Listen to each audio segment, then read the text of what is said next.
John Beltran, Dave Urick back from Estes Park High School. The Beat Diggers poured it on in the opening half. As we approach the second half, leading by a score of 44-0. Big weekend for one of the assistant coaches, Lance Schwitz, Dave. Yeah, you know, he's getting inducted in the Hall of Fame at Fort Hays State University in Kansas, and so congratulations to him. That's so awesome. Yeah, I know there'll be plenty of Beat Digger supporters with him, especially on that coaching staff. So they're going to have a nice time up there coming up this weekend as the Beat Diggers get ready for the second half kickoff. I'd like to thank all the Beat Digger fans listening across the radio dial and, of course, on the World Wide Web on KSIR.com. We'll have video clips of this game on KSIRsports.com by clicking on Brush Videos, or you can go to YouTube and go to our KSIR B106 channel. We were late in posting those Walt Central Brush clips, but they did get up there earlier today. And happy birthday to Austin Acosta, celebrating a birthday today. He's got a famous father back at Brush Day. Yeah, Paul Acosta teaches over at Beaver Valley Elementary School, and also one of our announcers at almost all of our athletic events. I can tell you that I've been throughout high schools in Colorado and Louisiana, and he's the best. Paul is the best. I mean, I don't say that because I know him personally. I have seen and heard many PA announcers. Paul is definitely big time, so we certainly appreciate his efforts. And I mean, I look forward to going to home games just to listen to him. You know, now during basketball season, I don't get as much of a pleasure only because since one team plays on the road and the other one plays at home, I do the road game. But Paul and I still keep in contact there because he updates me with the score of the home game, and I give him the score of the road game. So we always have each and every score involving Beat Digger basketball, regardless of the game that we're covering. And, of course, Beat Digger basketball will begin in just about a month. Beat Digger boys are slated to play Jefferson Academy on December the 6th. We will see if that happens. That would be a road game. That's a Tuesday, and that partially depends upon how far the Beat Digger football team goes, hopefully all the way to the state championship game, which will be once again at Cherokee Trail High School from Aurora on Saturday, December 3rd. That would be an 11 a.m. kickoff. The captains will meet at midfield once again, although the Beat Diggers will receive the second half kickoff. And the captains are out at midfield following a game from my high school in Miami where I graduated from, and we just lost 59-56 in 2 overtimes. That must have been one heck of a game. That's Brush and Eaton. That's the equivalent there. And if you were at that game a few weeks ago, that's still one to remember for the ages, Dave. Yeah, that was a lot of fun. A lot of fun. It was just amazing to see that, that onside kick. I still can't believe that Eaton wasn't prepared for that because they had all that shuffling going on out there. They couldn't decide if they wanted to leave a guy back there deep to receive the kickoff or if they actually thought Brush might onside kick it. But there's so much confusion, and that was something that's not, usual from an Eaton team. Yeah, and Brush had a 35-28 deficit with just over 5 minutes to go. And they hadn't stopped Eaton all night. How else were they going to get the football? That was the only way they were going to get the football, and they did it, which is why you made that comment, and the Beat Diggers went on to win in overtime, 42-41. And again, like we said earlier, we expect to be calling out names like Jake Morrow and, of course, the quarterback, Kalen Brandt, and many others out there with the Beat Diggers leading 44-0 and going to a running clock for the entire second half. And Estes Park will kick it off, which means, you talked about 57 plays in the opening half. Well, you can cut that in half, probably, Dave, for the second half. Yeah, this will go really quick here now. The Diggers have pretty much, it looks like their number one kick return out there. No, it's not. No, Steve Hernandez is back there. Right, there you go. Yeah, there's no first-team players out there for the Beat Diggers, and the first-teamers are all wrapped in those yellow parka type of deals. Geller Twig looks like he's getting ready to onside kick it for Estes Park. Let's just start this second half and get this clock running and get this game over with. Yeah, it looks like he's setting up for an onside, and the Beat Diggers are preparing for it. I don't know what we're waiting for. All these officials have their hands up in the air except the referee. This is getting more painful by the second, Dave. I think Estes Park's got to be disappointed because they had Brush where they wanted him set up for that onside kick, and then the officials have held it up and allowed the Diggers enough time to set their return team up, sort of a hands team. All right. Well, Twig's got his right hand up in the air. And here's the onside kick, and he's going to kick it laterally and backwards. He kicked it from the 40 to the 35. I've never seen that in all the years I've been watching any level of football. An onside kick went backwards, Dave. And then their coach over here, the ball rolled over. He was standing on about the 32, and the ball rolled over by him, and the coach kicked the ball back out on the field, and so the official just threw a unsportsmanlike against him. So they're not only going to give us the ball clear down there, but they're also going to have to lose a few more yards because their coach kicked the football. Well, and the clock has not started because it was not fielded. So the clock hasn't started yet. So they'll have the football. Let's see on the mark-off.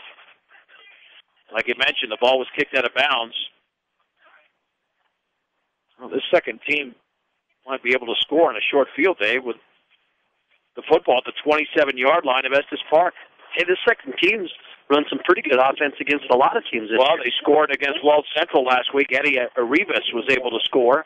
Kalen Brandt is out there. We'll identify the remainder of the players. Jake Brown, who's been with that first team in the last game plus, is the receiver to the right.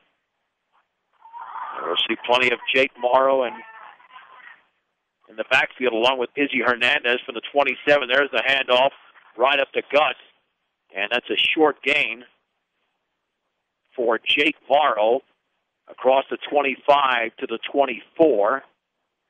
That's a gain of close to 3. Second down and about 7. Well, our junior varsity offense is hustling up to the line of scrimmage, though. They got the play on the field, and they're ready to go. Well, they know that time is limited here in the second half. Call it second and actually about 8 from the 24-yard line. There's the handoff left side to Morrow, running to the 20, up the left sideline to the 15, and he follows a blocker to the 10, back to the inside of the 5. That's a first and goal for Jake Morrow towards the 4. The gain of 20 yards, first and goal for the Beat Diggers. What a great run there by Jake. I think he kind of surprised himself. He stutter stepped there at the line of scrimmage and then just saw that open field and turned on the afterburner and started running away from people. The Beat Diggers are looking to get over the 50-point mark for the second straight week. First and goal from the 4 for Brush. Handoff, right side. That's Morrow, and he lunges towards the end zone. He's in for a touchdown from 4 yards out. And the Beat Diggers lead by a score of 50-0.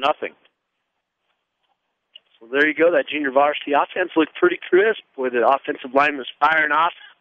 Morrow did a good job of following his blocks. Took about 1:20 for that drive, covering 27 yards. And here's the thing, Dave, that when you score, the time between the touchdown and the ensuing kickoff could be about 2.5 to 3 minutes because you've got to kick the extra point. So essentially what we're going to do is that we will still take breaks here during the running clock because that doesn't change anything. The extra point to be attempted. Awaiting the snap. That one is a good one, and that kick is up. And that kick is good. under a running clock. Inside of 9:40 to go in the third quarter. Brush 51, Estes Park nothing on 1010 KSIR, KSIR.com. 3 plays, 27 yards. In about a minute and a half, and the Beat Diggers score on a 4-yard run from Jake Morrow and lead 51-0. Jesus will not kick it off here.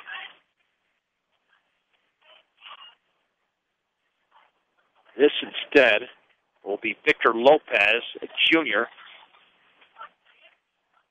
He boots that football short. It'll be fielded at the 26 to the 30-yard line, trying to stutter step and tackled at the 33. That might have been one of the up men in Flores. And instead, no, that was Zachary Lauk, the freshman. Or Luke, excuse me, from the 33-yard line. That's where the Bobcats will take over. And again, we're under a running clock with the Beat Diggers up 51-0 in the third. Victor kicked it. He didn't kick it soccer style. He kind of kicked it with his toe, so the ball had that end-over-end spin going as it flew down the field. Well, Dave, 4 minutes and 10 seconds have elapsed. We've run just 3 offensive plays, and that's the product of the running clock, especially when one of those plays was a touchdown. From the 33-yard line in a shotgun are the Bobcats and Keller Twigg, rolling to his left, looking, throwing out wide open. The pass is caught by Holler and tackled at the 41. It's a gain of 8.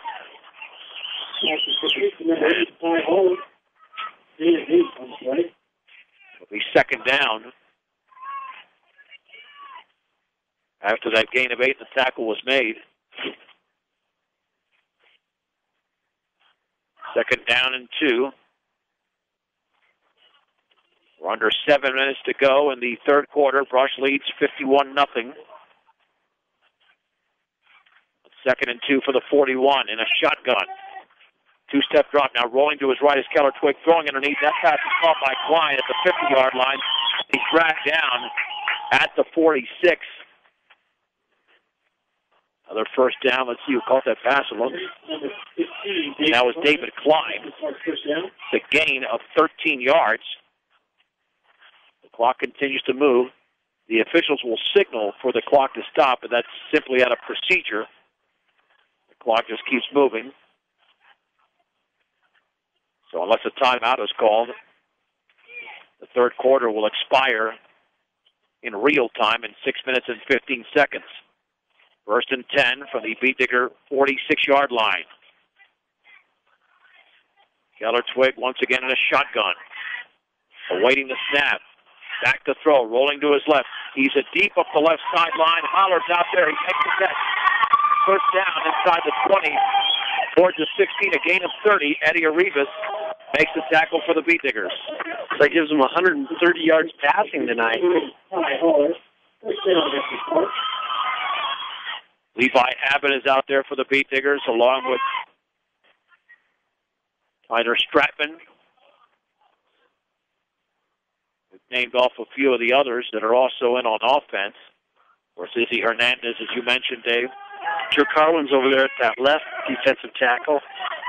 First and 10 from the Beat Diggers' 16-yard line. Keller Twigg has the football, rolling to his left. Pressure coming. He's going to be hit by Lopez. Breaks the tackle. He's at the 15 and dragged out of bounds by Carwin inside the 15 towards the 11.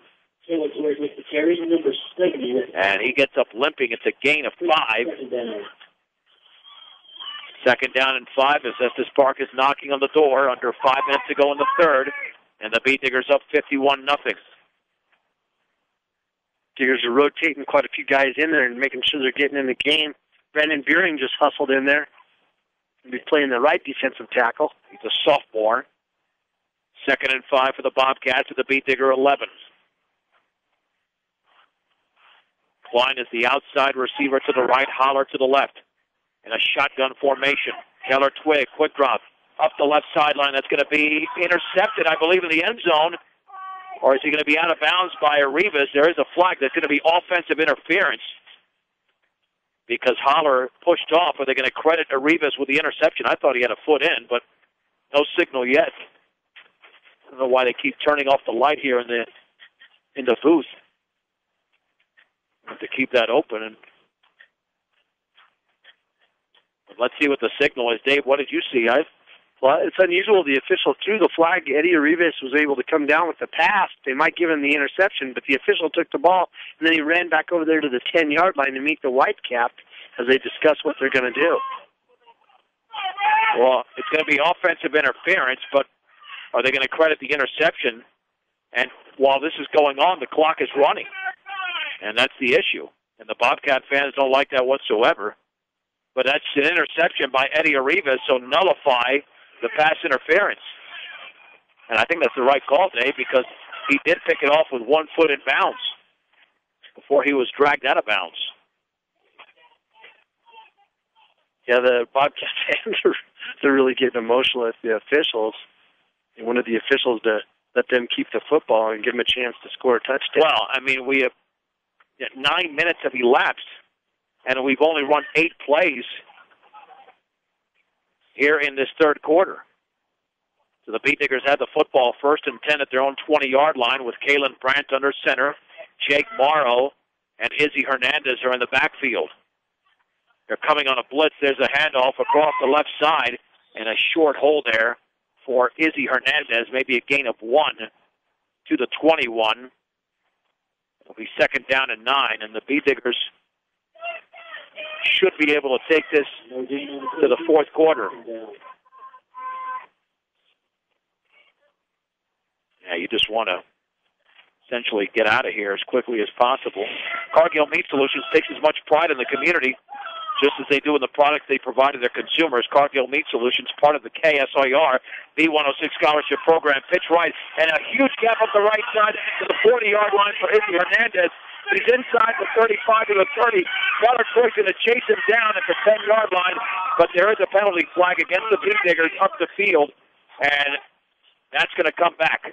Yeah, it's going to be a hold against the Diggers. I don't agree with it. Our receiver on this side was blocking. He didn't have his hands up where his fingers were pointing up.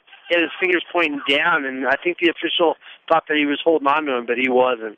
It was just a good run there by Izzy. And Estes Park paid the price on that play because they were blitzing everybody. They didn't have a free safety back there. They didn't have any linebackers because they were sending the whole house, thinking that they could just disrupt this JV offense. They weren't giving them any respect at all.